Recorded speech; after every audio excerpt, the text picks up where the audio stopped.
right, folks, grab a seat and pour your drink neat as Whiskers and Whiskeys presents holiday gift wrapping up the 2024-2025 college football season. I'm Mike with EJ. How's it going, pal?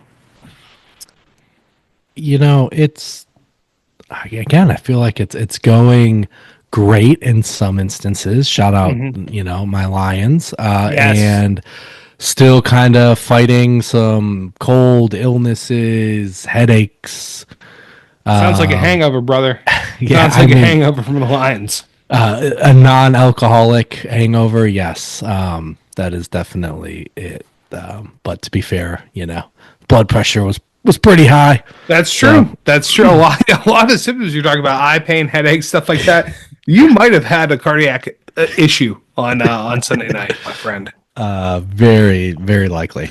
But yeah, I mean, all things considered, can't complain. Doing pretty well. Good. Yeah, we're sitting here January 7th. Christos Serodi to my fellow Serbs and those that celebrate Christmas today by the old Orthodox calendar.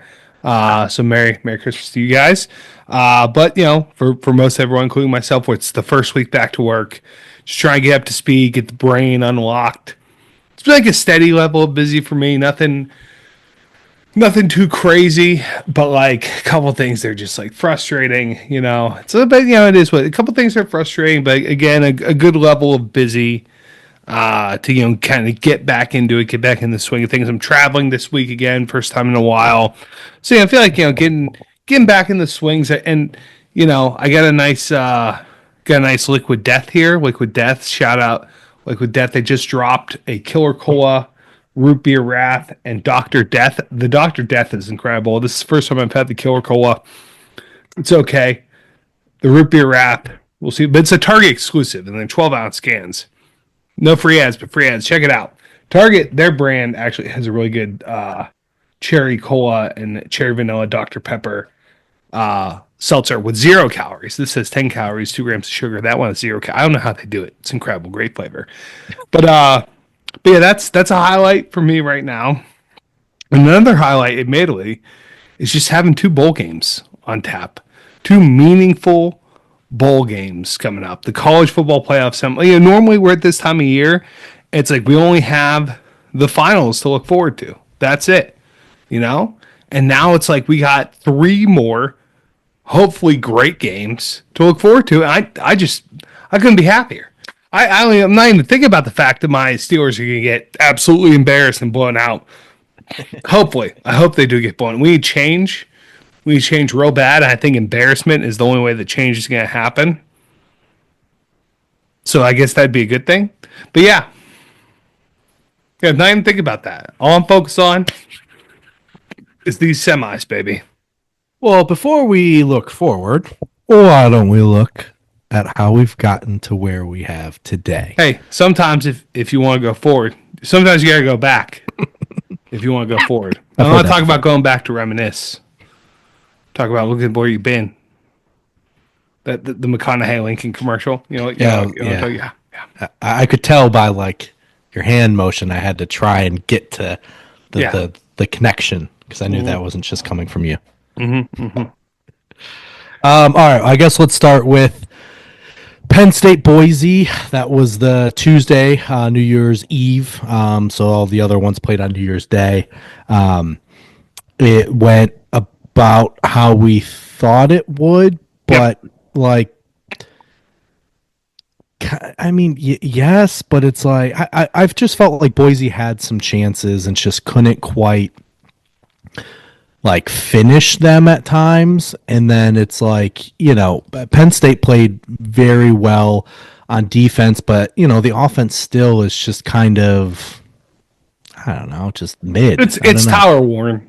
The offense is tower worn. Though it's crazy because there's a lot of people saying that Drew Allers thinking about coming into declaring for the draft because there's rumors that he would be a guaranteed top 3 pick. I don't know if that's people that just need a quarterback that aren't super thrilled about Shador or what the deal is, but he's getting a lot of credit. Again, I don't know. People must be seeing something I'm not really seeing there with Aller, but Yeah, I think part of it is just the class isn't very good. I Yeah, mean, it's you not. have Shador, which, it is that kind of season, so take it with a grain of salt, but there's been plenty of reports that says teams don't even have a a first round grade on him. So Yeah. if you're a team and you're looking at that, or like Cam Ward, who has his fair share of boom or bust, like, yeah, I mean, people love Aller's potential. Now, I don't Mhm. think he's like, lived up to it at all, but he is exactly what they're looking for. Big, strong, can make every throw. But I feel like his processing and his athleticism is kind of just okay, and he probably would really benefit from one more year, but then you're then competing with whatever class is coming up too, so it might just Well, be that, like. I mean, how good is the next class going to be too? Like that's. I guess I haven't looked. I haven't started the way, way, way too early class of 2026 draft, but I don't know. I feel like, Oh, I can tell you right now. yeah. Tell me whether or not you would rather compete with Shador and Cam at the top, Hmm.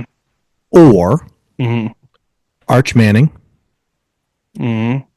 Nico Iamaliava. I'm okay competing with him based on what I've seen so far. I I mean, also honestly, I mean, did he he, blow the doors off this year? I don't think no, so. but he also, I feel like in his first year starting, he's showed enough promise that if he continues to progress, If he progresses, he sure. may not. Then you have Lenore Sellers. Obviously, again, similar in the sense of flashed, not a finished product. Nussmeyer. So, so there's a few, right? There's a few at the top. Then you have some wild cards. If Sam Levitt continues to play like he did, he'll be a draft pick on the day. Jalen Daniels, again, depends on kind of what you're looking for out of a quarterback. Probably not because of his size. He's smaller. Or go ahead. Sorry, you got more. Yeah, so I just think like Klubnik again at Klubnik, like you have a couple of wild cards that could throw it in, but I think like the idea would be you're competing against Arch and you're competing against Nico, and I think like even as of right now, if you were to tell me, give me Arch, Nico, or two of the three, Arch, Nico, or Drew, I'm probably taking the first two, right? I don't think I'm But taking like Drew over either of those. if Arch Manning's name was anything other than if his last name was anything other than Manning, would you be that confident about a guy who hasn't started yet? No, that's true. That's true. But I feel like he Yeah, has in his gimmicky role, he has he's looked great. flashed. And he He's got to play at least. It started a few games when Ewers was hurt. yeah. Didn't look too big. Didn't play anyone of note, but I think to get his feet wet. And again, I mean, you're looking at the height and weight. I was trying to think of a better word to describe that. But those attributes, physical attributes, are on this website. So I mean, you're looking at 6'4", 225. Nico 6'6", 215. Sellers is 6'3", 242. Like those are guys with size. Like if you're just looking for measurables, Yeah. Hmm. that's it, right? And you have Arch is very athletic, Sellers very athletic. Nico is evasive, right? He's not.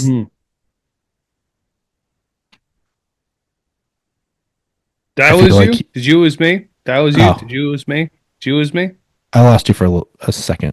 Oh, my Are you internet back? connection is unstable. That's great. That's sorry, folks. I did just get a thing in the mail that Comcast is coming to my area soon. So that's Yeah. So get that going. I guess what it comes down to too is like it's what do you know now versus what can't you predict, right? Because there's going to be a quarterback that's not on this list or is bottom of this list that's going to pop, right? And Hmm. then there's a likelihood that someone on this list that's high up isn't going to work out, right? It's Yeah. just how it works. So I guess if you're just looking at right now and you have people saying, "Hey, listen, man, this class is low. There's always teams looking for quarterbacks. They're going to love your intangibles and measurables, and Yeah. someone's going to fall in love with you." I don't know. Yeah. If you get I mean, yeah, if his agent's telling him, hey, top three is gonna happen, Yeah. yeah, I'd be hard pressed to go back for another year for sure. So even if that, then results in just one contract, I don't know. I guess it really depends. It just depends on where you land nowadays. Like you could make an argument that even someone as great as Mahomes, had he gone to Chicago, would he still be pretty good? Yeah. Would he be, whatever it is, a 3-time Super Bowl champ to back, been to 4? I don't know, probably not. Yeah. not without Andy Reid and not without the Chiefs organization being a good one that's obviously had some great players around them. So yeah, it's tricky, but I agree with you. What Aller has put on tape for 2 years is not top 3 worthy, but all in relation to who else is out there. Yeah, scarcity, supply and demand. So yeah. Also, he's they have this. I don't know how they have a 40-yard dash on here. Like, I don't know where these guys would have ran it, but his is on the slower end. Arches 4.62. Nico's a 4.75. He's a 4.9. I mean, according to this website. Yeah, ultimately, just to sum up the game in general, though, like, agreed. Like, nothing too terribly unexpected. I don't think Boise ever really had much of a chance. There was just a talent disparity that was there, that we talked about when you're at that level. By the way, we both, the first round we went 3-1, and this round we went 3-1 too. Look at us, just staying lockstep with each other. Will we do it again? Yet to be seen. But one more thing I will say, I do remember. I will say though, like this game kept me at the same exact spot I've been with Penn State the entire time. Meh. Good enough to beat bad teams. But I do know, like, Boise, that game was 24-14 for a long time, and there were a couple opportunities, and one specifically, if I remember correctly, was Boise, like, in the red zone, and I think they might have just gone 4 and out. But like they did have a legitimate chance. I can't remember if it was at the end of the third or the beginning of the fourth to pull within 3, and it just felt like Penn State never pulled away. And then Penn State got, a touchdown at the end to cover. But it just never felt like Penn State was like good enough to pull away. And they lost, what's his name? Abdul Carter, which hurt because he was unblockable. But you're right. Boise never made me think like, oh my God, like Arizona State, where it was like, they could win this. But I felt like they were very close to at least keep putting it into a 1-possession game where anything can happen. They just couldn't quite finish. There were also, I don't know though. Like, yes, it was a 2-possession game for a while, but like, I think there was also a lot of questionable officiating against Penn State, which, is what it is. That comes with, it's a part of the game. But like, I just had some calls not gone against them or gone their way and stuff like that. I feel like that they really could have pulled away, and it was close. Was it manufactured because I don't have a tinfoil hat on? I have a Georgetown hat on. But, I think it was never in question for me. The result was never in question. The cover was in question, but the result was in question. Yeah. And that's what I mean. Like, even if Boise was going to pull within 3, I don't think I still would have been like, upset alert, but I just, again, I came away unimpressed with Penn State, and a little bit of that is Abdul Carter not finishing that game, and I don't know if he's slated. I probably should know this if I'm going to pick this game, but him being out because he was a game wrecker, and I mean, he's very good already, but they obviously like didn't have anyone to be able to block him at Boise. So let's see, what's the latest? No negative updates about the two. I'm reading an article about Abdul Carter and Jeremiah Love. Yeah, Love looks ready to go. Hence, he could be ready to play. Yeah. Okay. So I what I'm gonna guess is like he's not healthy. I'll be interested to see if he's able to play. I'm gonna go out on a limb and say he's gonna play, but question his how effective can he yes, be? because he could be very, very much injured, and you need your upper body as a defensive lineman to actually be able to, execute your moves and anchor and things like that. Like one could argue it's one of the two major parts of the body that you need, or the upper and the lower are the two parts of the body that you need in order to be an effective defensive end. Correct. Well, it's just like you always see, like it's funny because when you have players that get hurt, like hand injuries or something, like it's just throw a club on it and he plays defense, right? And it's like, sure, but there's a lot of grabbing and positioning and moving that you're at a huge disadvantage when you can't do that. But having a club, that's a big advantage. Some would say just. That's what Anzalone was going to do, dip his arm in concrete, and then boom, we're good to go. Well, he could at least have his hand. Yeah. All right. We've probably talked too much about the game that was probably the least exciting of them. Well, actually, it wasn't the least exciting, but it was an exciting game. Again, it was, these were all, well, not all. I was going to say, one could argue this one was the least exciting, Ohio State and Oregon. The pomp and circumstance, the Rose Bowl, we love it. We love it every year. I still love that Wisconsin-Stanford Rose Bowl from back in 2011, 2012, 2011. This is one of the best games I ever watched. And it was a bunch of horseshit. So. Huh? If I remember correctly, it was a bunch of horseshit that Wisconsin was in that. If I remember correctly, but that's fine. Stanford won the game, though, right? I hope so. I believe so. Probably. Anyways. Yeah, that might have been the year that Michigan State might have been the first Big Ten championship game, and we lost to Wisconsin off of horseshit running into the punter when it was a terrible time. I'm pretty sure that was the year. Well, but this game, however, I got home as it was going on. Yeah. And I turned on the TV and it was 17-0. Yeah. And I'm like, holy shit. Like I had to double check that I was looking at the score correctly. Then I do some stuff getting the kids settled and it's 24-0. And I do some more stuff and it's 31-0. I'm like, what is going on here? Yeah. Like this Ohio State team, man. Like, where's this been all season? This is the team this is the $20 million team. This is what we expected. Yeah. I mean, just an absolute dismantling of Oregon. It's like I said, when I picked Ohio State, I said, I love Dan Lanning. I think he's great. I think he's an awesome dude. But, I got to see him win some big games. And I just won't believe it until I see it. And, boy, that was embarrassing. Yeah, no,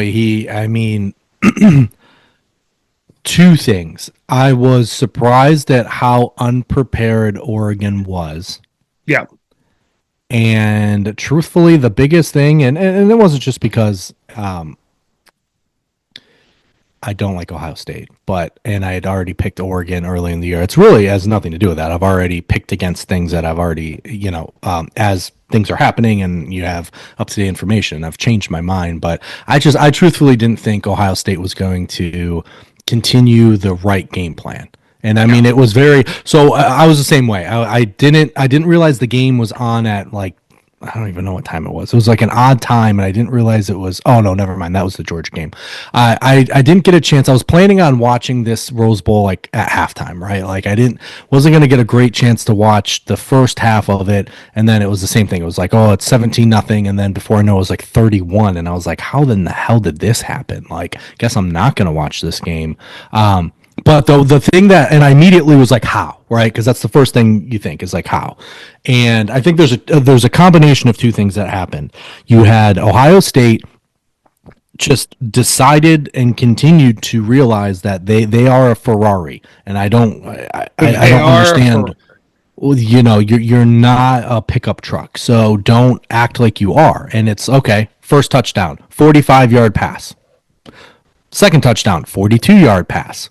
Third touchdown, 43-yard pass to Jeremiah Smith. It's just like, yes, that is your comparative advantage. That is what you have that other teams don't, is you have the ability to get it to the outside and let those playmakers go. Like, you're not a power running team. You don't have the offensive line when it's healthy and it's not healthy. So you don't have that. You have two running backs, don't get me wrong, but like, you need more than just running backs to be able to be that true, like, run it down your throat. But when you start to spread people out and then they have to worry about that and you have light boxes, then you have some guys that can, make one guy miss and then they're off to the races. And that's what happened. And then before you know, a 66-yard run and it was done, right? Like, and it was lights out. So you had that on that side. And then on the Oregon offensive side, like, it was tricky because Evan Stewart didn't play. He was supposed to apparently tweak something in warm-ups. That's a big deal. So for an Oregon team that needed everyone to play, they didn't have the depth. They didn't have Stewart at all, so that takes away any downfield threat, which allowed them to really just focus on Tez, and the slot. And then Jordan James, the running back, gets hurt in the first quarter. So then you're taking your starting running back and your big play outside deep threat guy away. And again, should you do better than they did? Absolutely. But that also just, I felt like, was kind of playing against them. And obviously Ohio State, like, on defense, finally looked, this is what they were supposed to look like all year long. All year. I don't know what, I guess just Michigan that, like, embarrassed them enough to, like, look in the mirror, but they didn't look like this all year long. No. And then it embarrassed Tennessee and embarrassed Oregon. Yeah. And they're hell on wheels right now. They're like an 800-pound ball of chainsaws mowing their way down the field. It's honestly impressive to watch. And it is, like, they didn't look like this against, I don't know, what MAC team did they play this year? Kent State or something like that, Akron. Oh yeah, that game, that MAC game, I can't remember exactly what it was, but yeah, I don't know if they covered. I think it was like a 20-point spread or something, and they didn't even cover it. Yeah, I mean, it's I think that this is something where it's like, should this game have happened like now during the quarterfinals? Like, I think I'd love to see reseeding being introduced into the CFP, because I don't think the number one seed Oregon deserved to play Ohio State right there. I mean, granted, they played very poorly. I think that there's, a lot of teams that could have, out of the playoff field that we had, I think there's a lot of teams that could have got Oregon based on the way that they played, but sure, they didn't deserve all that. They could have benefited from facing, well, I guess Arizona State would probably be, or I don't know, whoever would be. Yeah, I agree with you, but at the same time, and I guess for some schools it means more, but this isn't like March Madness where you get like a Final Four banner, right? Like, the goal for Oregon when you go undefeated and win the Big Ten like they did was to win a national championship, and you were going to have to play a team like this anyway. So that's kind of the Lanning's credit. That was his message and kind of tone in his interview was, listen, we're not going to bitch about, like, should we have played Boise and then should we have played XYZ? Should we have not had 17 days or whatever it was between games to play? Like, there's definitely things that need to be ironed out, and they have to figure out what they're willing to do against the NFL, because the NFL has now kind of crept permanently into some of these Saturday slots at the end of the year, which is why they're having a Thursday game this week and a Friday. Yeah. So they have some stuff to worry about, and, whether the networks will let them do it or not, or if they're going to still have these awkward timed breaks. But yeah, I think ultimately, there's no excuse. Like, yes, did they get a bad draw? It doesn't matter. Like, then they were going to play Ohio State in the semifinals, or then they were going to play Ohio State or that caliber team in the finals anyway. So, it is what it is. Yeah. It is what it is, right? You have to beat this team regardless. So, would it have made them feel any better to be the runner-up in the national championship? I'm going to probably guess not. Like, not for them. Maybe for other teams, not for them. Not for them, right? Yeah. So, but yeah, I mean, it's interesting, and I agree with you. I like Dan Lanning, but now's this next season's going to be really big for him. Not only do they Yeah. have a really easy schedule, which I mean, kind of, it is, you can take that as you will, right? You kind of want some competition and some, you don't want to cruise and then get embarrassed in the playoff again, but there's no excuse. They have the resources, they have the brand, like there's no excuses now. And you've had back-to-back years where, you lost twice to Washington, couldn't win that big games. And then, you get embarrassed in this playoff, like, getting to a point where it's put up or shut up because it's not a resource thing, right? They have the Yeah. resources to compete with these top dogs. So yeah, it'll be a big year for Lanning. Yeah. Yeah.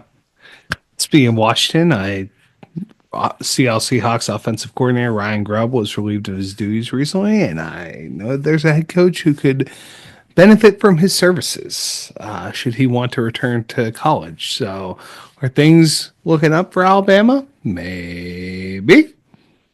We'll see. If you have a quarterback that is panic, I Can't mean, be at worse. least Can't be worse, CJ. as I say, you have Cannot at be least worse. you don't have to worry about that next year as far Yeah. as him personally. But yeah, his ability to read that field at times is horrific. Yeah. Yeah. Yeah. All right. The most exciting game of all of them, and one that was a bit unexpected, Texas Arizona State. Pleasant surprise. Pleasant surprise. It would definitely didn't look like it was going to be a good game. Arizona State, to their credit, and it probably drove people crazy. I don't know about yourself watching it, the way that they went for it those first 2-3 times on fourth down and came up empty. But maybe it's the Lions fan in me. I did not blame them for that. I thought they were the right choices because field goals were never going to win that game, right? Yeah. Like Arizona State against Texas, you're not beating that team doing that. So the aggression, while it didn't work out at the beginning, I think it then let itself, once things finally started to click for them on offense, it did. And truthfully, they got screwed. Yeah, the nation was interested. Yeah, well, they did get screwed there. I mean, that's targeting is, if that's not targeting, I don't know what is. Still like one of the silliest penalties because it's so open to interpretation. But anyways, they should just have like one targeting guy, and like he just sits and he reviews every single targeting call, and he's just the targeting guy, and like he just, so then there's some consistency. But regardless, I think the nation was introduced to Cam Scatabo. I think, or Scataboo, I guess. I don't know. I swear earlier on the year people were calling him Scatapo. There's only one O at the end of his name, so Scataboo, I guess. Dan Jurgle texts me. He's like, "Where's this guy been?" He's like, "Have you been on to him all season?" I'm like, "Yeah." Since Arizona State, Texas State. That was when I remember first watching him, and they called him Scatabo during that game. But I just he played incredible, inspired. Guy was throwing up on the field, just an absolute wrecking ball. Even when he couldn't get it done, his offensive lineman suplexed him into the end zone.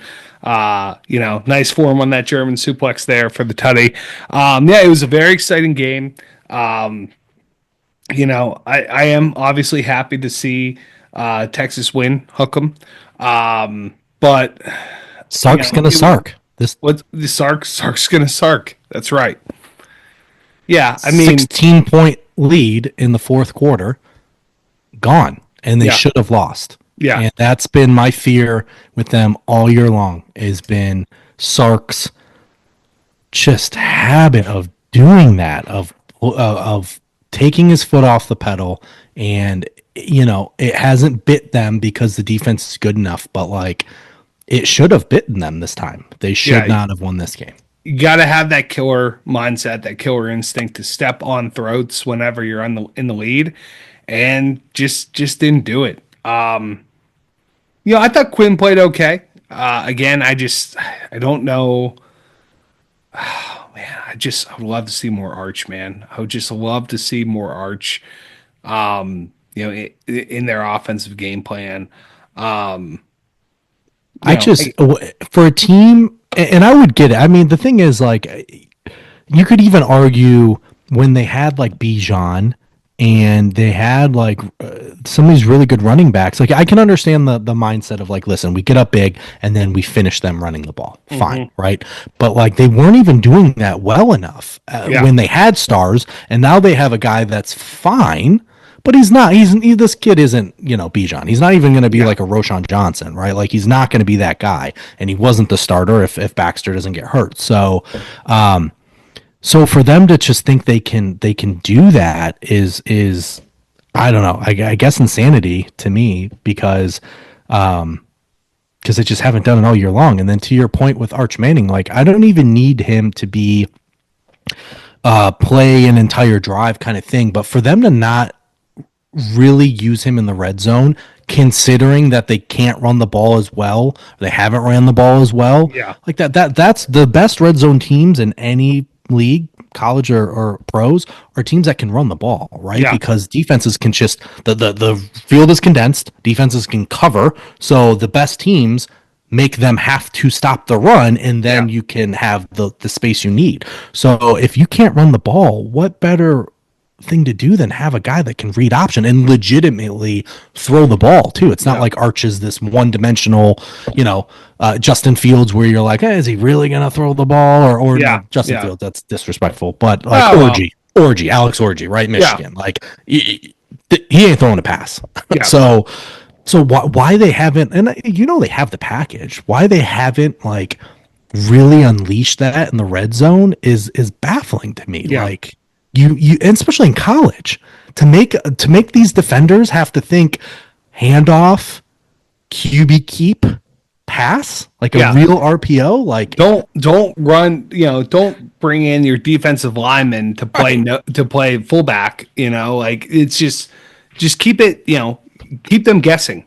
There's no this isn't 1950. You don't have to put your dick on the table and say, I'm just going to run it down your throat. It's coming. There's nothing you can do about it, because especially for Texas, more often than not, people do something about it. Right. So, I mean, we'll see. On the one hand, I think like it could be a nice little like wake up call for them. I think in their next matchup, especially, like, they do a little bit better in the underdog spot, as opposed to, it'll actually be one of the few times all year that they've been a true, I think, underdog, like neutral site underdog. Probably, yeah. I mean, even I guess the SEC championship was the only other time, but yeah. So I mean, yeah, it was definitely a good game. It could have gone either way there at the end. Feel for Arizona State, but I think that Texas Ohio State's could be a better matchup ultimately than Arizona State Ohio State. So, for sure. But good for the Sun Devils, man. Good for what Dillingham's putting together there, and it's a really, really exciting program that they got that they're building. Yeah, and honestly, I think what surprised me and probably most people was, you knew what you were going to get out of Scatabo, but they passed the ball pretty damn well when they needed to. Like, it took them a while, and it was a struggle, and without Tyson, who's, probably a draft pick, probably a day, 1 or day 2 at the very least draft pick. Future Pittsburgh Steeler, I'm sure. Right.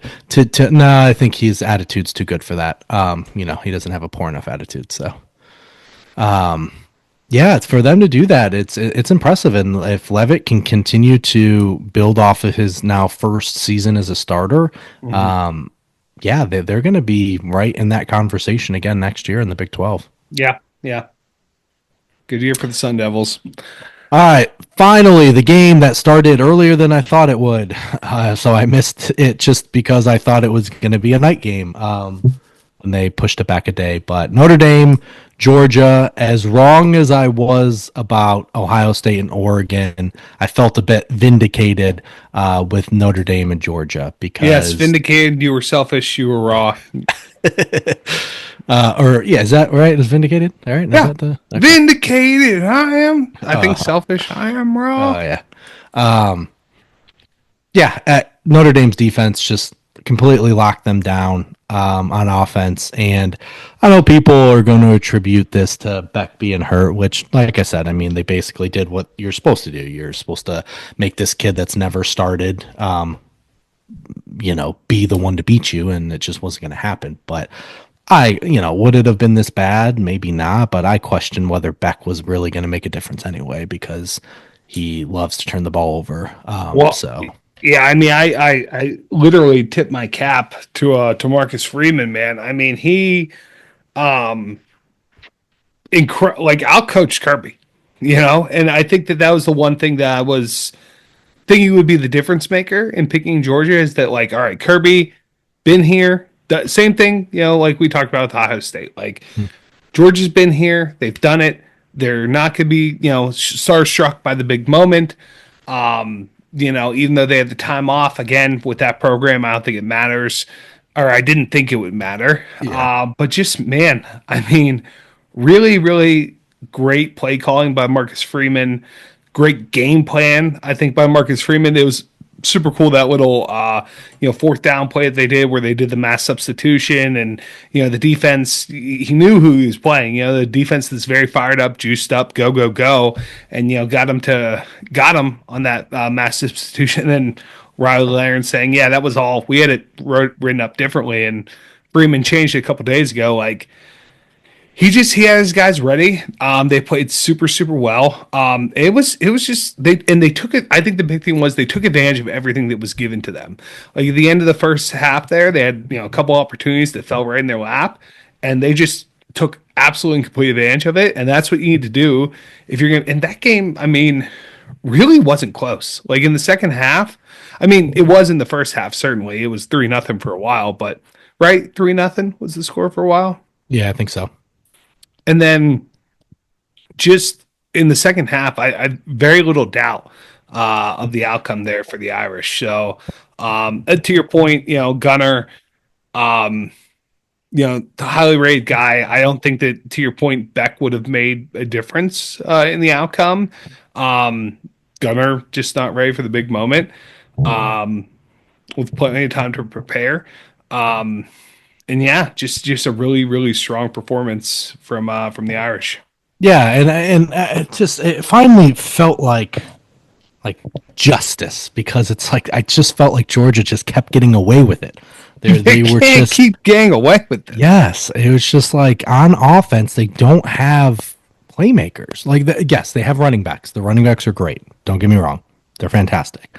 But like they don't have playmakers in the passing game. Like Delp isn't Brock Bowers, and they don't have Lad McConkey. So like that's a problem. And when you play a defense like Notre Dame that can say, yeah, you're not running the ball, so good luck throwing it. It's like, yeah, that's a problem when you can't throw the ball.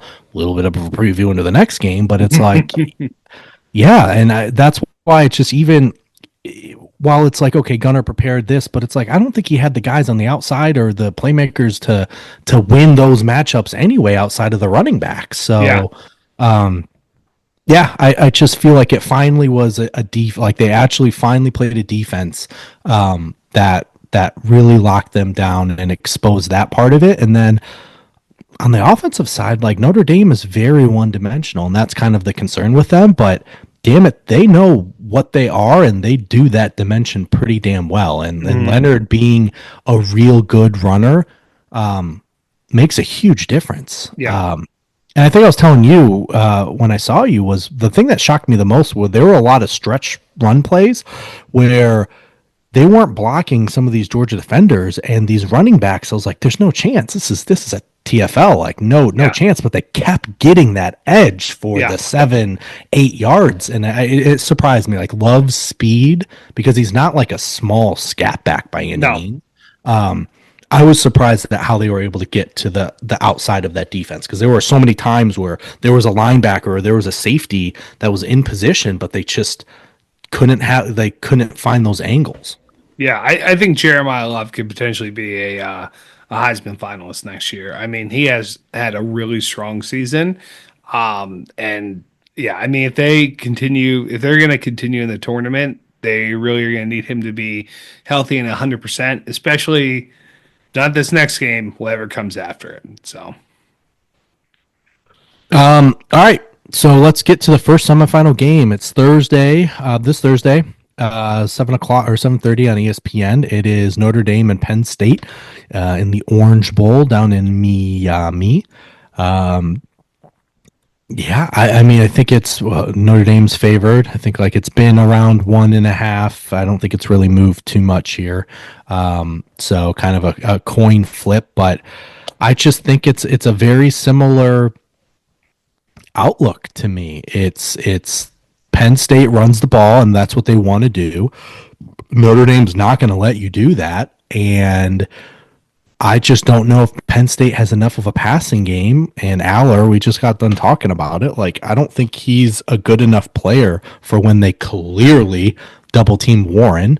That they don't have receivers to make the play, and I don't think Aller can make the play. So, yeah, I don't know. And then you're on the flip side of it, like Notre Dame, like, I mean, Penn State, like without Abdul Carter or even like a unhealthy one, like, I don't know. I really think this could be trouble for Penn. I think this is finally when we see like, okay, this is the Penn State we've been waiting on. And yeah, I think this is just a bad matchup, and it's a big game, and we know how James Franklin is. So Yeah, it's a game. It's a match that's going to be won and lost in the gray up here, and when you have Marcus Freeman, who I should have mentioned too. I completely forgot. Someone posted the video of him being introduced to the team after Brian Kelly left. And just like this is how this whole thing started. I completely forgot about that moment. The tweet was even like, "Don't forget about this moment when it all started." I'm like, man, hand up, I did forget about that, and that was an awesome moment. And like, just to see how they've come and progressed to here.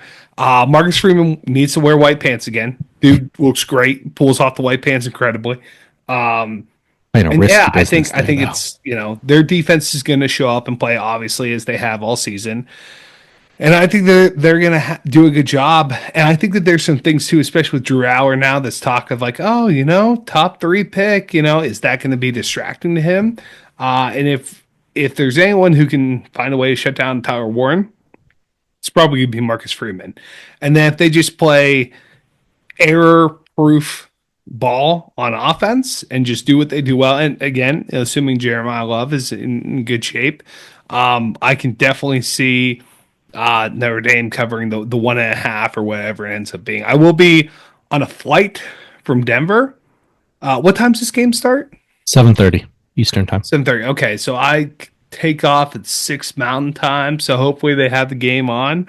I'll be able to pull the game up on my phone and watch. That'll be a nice, like, relaxing, stress-free way. Nothing else to do but sit and watch the game. So hopefully I'll be able to do that. My luck, well, I wouldn't mind if the flight gets delayed just a little bit. I'll be landing at 11 Eastern, which is less than ideal. But if it does get delayed a little bit, I have to watch some in the airport bar. There are worse things to happen. So I'm taking the Irish. I think this is going to be a very similar game to the Georgia game. I think it's probably going to be like similar score. 23-10 sounds good to me. They score maybe 2 touchdowns, kick a couple field goals, and I just struggle to see Penn State scoring, more than 14. So yeah. Just the way that the Irish defense is playing. Yeah, absolutely. All right, second game Friday night. Ohio State and Texas at the Cotton Bowl in Arlington. 7:30 on ESPN as well. Ohio State's favored 5.5. That makes sense because of just what they've looked like. I think Texas's defense could make Ohio State earn it because I still don't believe in Will Howard, and I still feel like he is due for some mistakes. But I just don't think that Texas offense, especially the way that Ohio State's defense has looked the last couple weeks, I have a hard time thinking that Texas's offense can score enough to stay in this game. So, yeah, my lean would still be Ohio State, but I don't necessarily think it's going to be a blowout like these other 2 games have been. The 5.5. Yeah. 5.5. What do you think? That they would cover that? Yeah.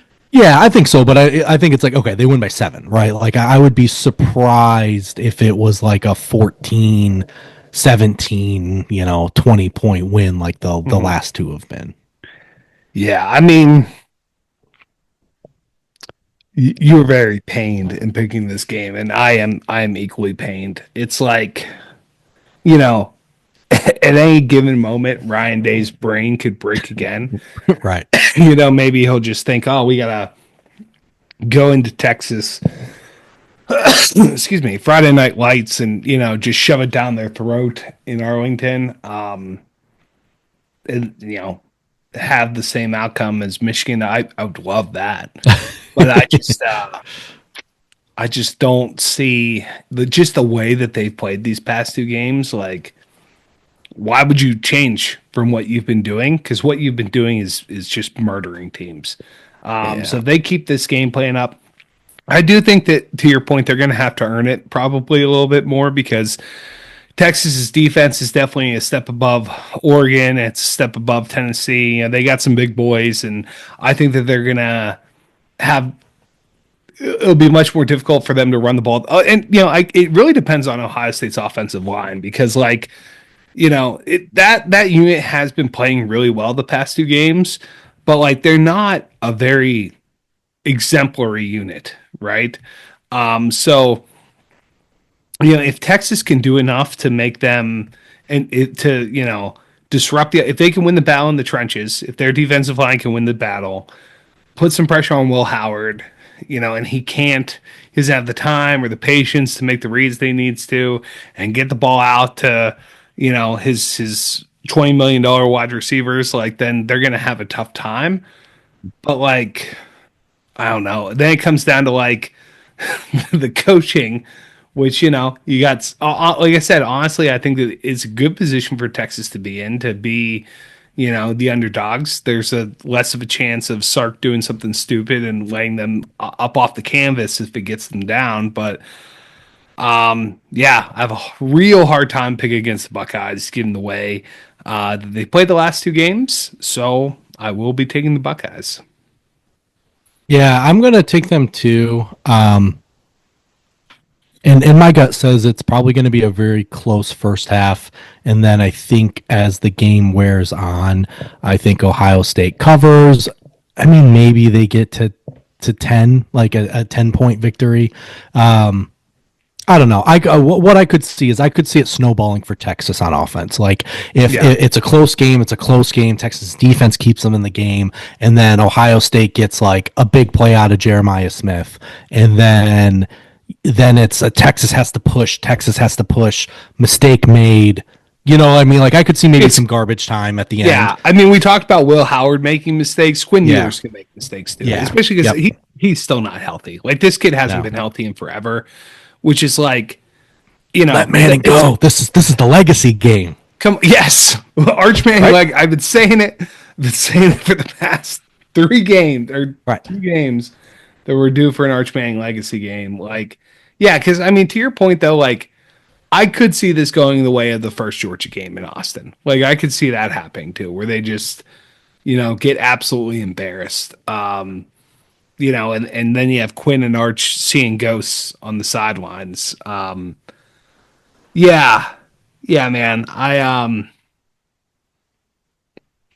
I hope that's not the case. I hope Texas can get done. I really, really hope Texas can get done, but it's just hard to pick against Ohio State given the way they've been playing. So, yeah, and I mean, maybe it being in Arlington gives them something. I think Ohio State fans travel, so I don't think it's going to be something where it's, a completely, home game for Texas. But there's something to be said about it, them being able to drive from Austin up to Arlington and, just being at Cowboy Stadium and stuff. It'll definitely help. I wouldn't be surprised if maybe they had the majority of tickets, but not a overwhelming majority.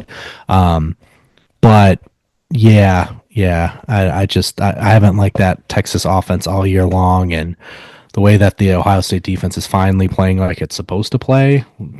Sorry, but man, that dude, what's the I keep forgetting his name, and I shouldn't. Best safety in the league, hands down. Oh yeah. What's his name? What's his name? Don't make me look it up again. Can't believe you already put him onto your head.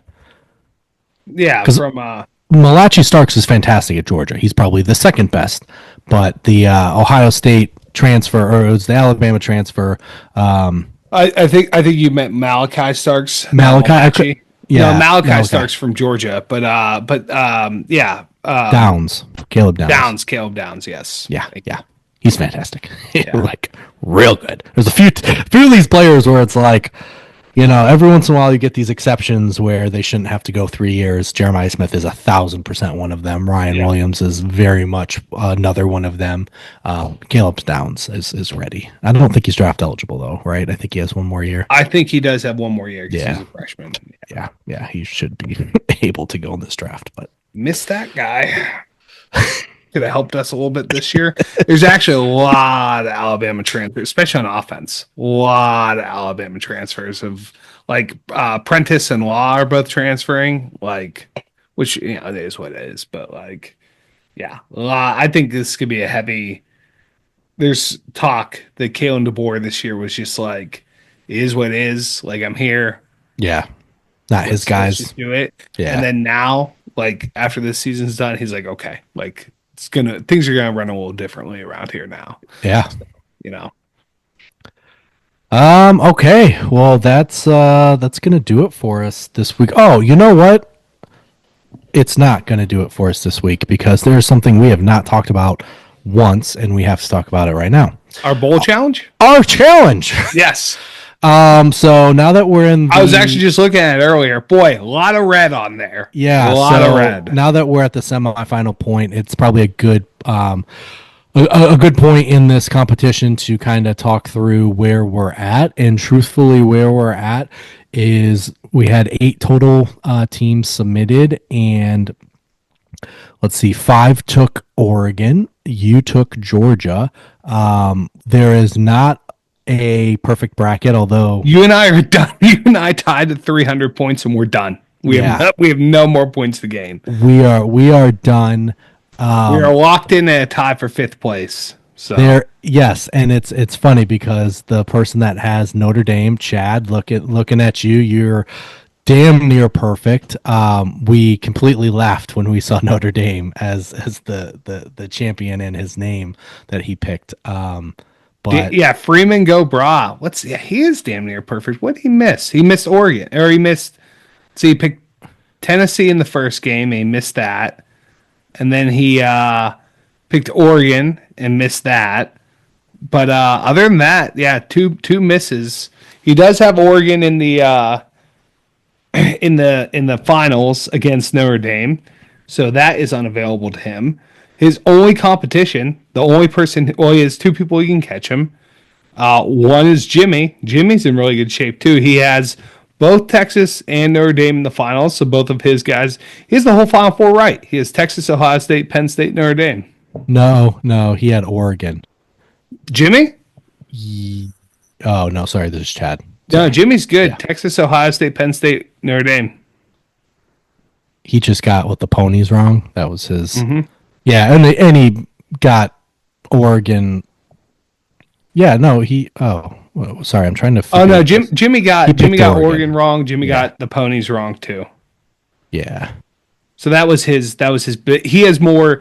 Chad is in the lead with 450, but his max is 900. Yeah. Jimmy has 375. His max is 975. Yeah. And then Dave has 375. His max is 525. So Dave really needs Penn State to win in order to have a shot at this. Yeah. Because Jimmy and Chad both picked the Irish. And we have now picked the Irish. So. Yes. Yeah, so sorry. It was definitely something we haven't addressed yet, and we needed to. So it does. No one was perfect. There will not be a bottle distributed, unfortunately. However, someone is going to get some swag, and it is down. I'll go out and say this. I'll go ahead and say this. If the Irish win the whole thing, I'll give Chad a bottle because there's just no. I'll do that out of my own, kindness of my heart because there's just no way. Like when I saw that, I'm like, yeah, right. But now here we are. So you know what? I will get you a bottle if the Irish win. There you have it. Look at us. He's also doing dry January at least. So yeah. Hilarious that just to have it for him, just sitting there waiting. Mm-hmm. Yeah, I'll drink it in his honor, actually. I'll do that, Chad. I'll buy you a bottle. I know you're doing dry January. I'll drink it for you. There you go. All right, well, that is going to do it for us this week. So make sure you check us out on Instagram. We'll have some more posts on just the results once everything is said and done for. We will be back again next week to discuss the national championship and where we got things wrong, because it's definitely going to be Penn State and Texas, right? How'd you feel? I'd be okay with that. Penn State, Texas, Natty. I'd be okay with that, but there's no chance. Well, just based on our previous record, we got to get one right and one wrong because we've been 3-1 the past couple rounds. We also we on the ones that we disagreed, it's where we missed. So we're in lockstep here. So maybe that's the key. Just gotta be in lockstep. Yeah, we'll see. All right. Well, we will. We will catch you guys next week. So, for Mike, I'm EJ. Always remember, too much of anything is bad, but too much good whiskey is barely enough. Cheers, boys.